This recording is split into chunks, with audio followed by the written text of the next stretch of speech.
ပဲပုတ်ချက်ပြပါလားပြောထားကြလို့ကျွန်တော်တို့စီကတိုင်းရင်းသားတွေအများစုချက်တဲ့ပဲပုတ်ချက်နီးလေးမျှဝေပေးပါမယ်ဗျပါဝင်တဲ့ပစ္စည်းတွေကတော့ငရုတ်သီးစိမ်းပင်စိမ်းရွက်ကြက်သွန်ဖြူကြက်သွန်နီပဲပုတ်စေးဆနွင်းစီအနှဲငယ်ပဲလိုပါတယ်ဗျအဆုံးထိကြည်ပေးသွားကြပါအောင်နော်ပဲပုတ်ချက်နဲ့တိုးဖို့အတွက်တိုးစရာတွေကတော့ကျွန်တော်အိမ်ချန်ထဲကအသီးအရွက်တွေပဲခူးထားတာပါဗျအခုလိုမူတွင်းပိုင်းဆိုရင်ကျွန်တော်တို့ရှိကအိမ်ချန်တွေတော်တော်များများမှာအသီးအရွက်အမျိုးစုံရှိကြပါတယ်ဗျ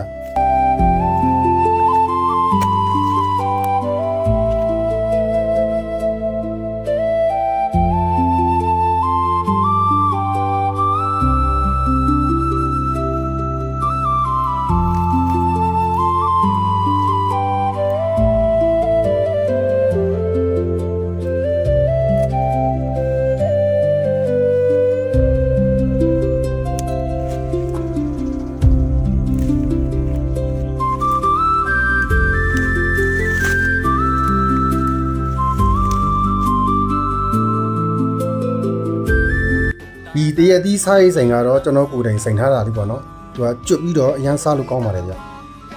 ခူးထားတဲ့တလေသီးကလည်းအရေးရွှမ်းရွှမ်းလေးနဲ့အရန်ချူတယ်ပေါ့နော်အခုချိန်ကျွန်တော်တို့ရှိမှတလေသီးတွေလည်းပေါ်နေပါပြီဗျတလေသီးကိုဒီလိုဓာတ်လေးနဲ့ပတ်ပတ်လဲလီးပြီးတော့ခွာရင်ပို့ပြီးတော့လွယ်ကူပါတယ်ဗျ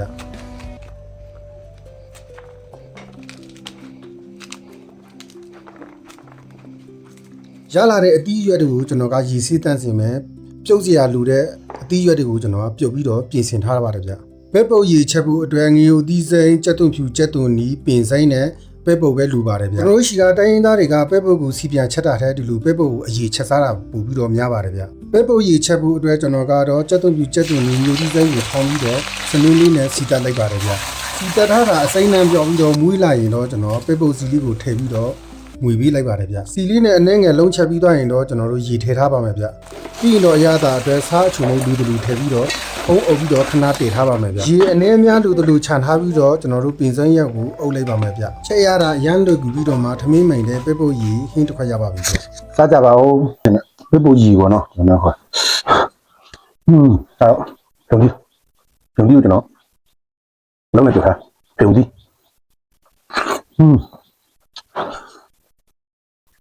ပဲပုတ်ကြီးကိုပင်စမ်းလေးနဲ့ဝိနေပါ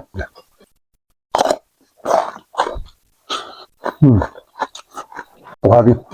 အဲ့လက်စားလေး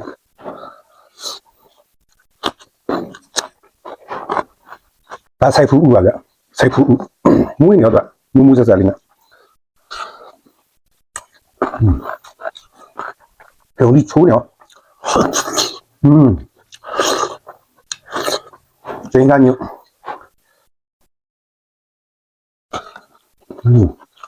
ဒါပေးတော့ရှိ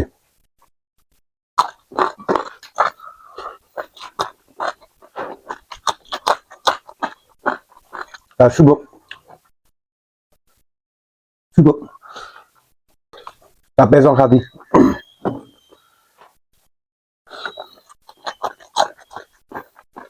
ဒါကိုရခညဒါဖေယည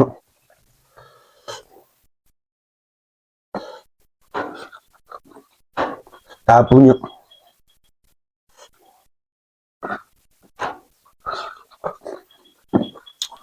ဒါတော့တရည်ဆိုင်ကြဒါကျွန်တော်ကိုယ်တိုင်စိတ်ထားပါနော်ဥလိုက်ပဲ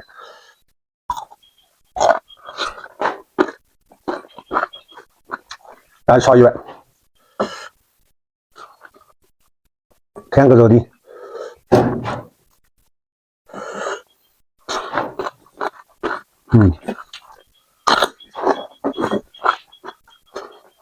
ကျင်းခါညက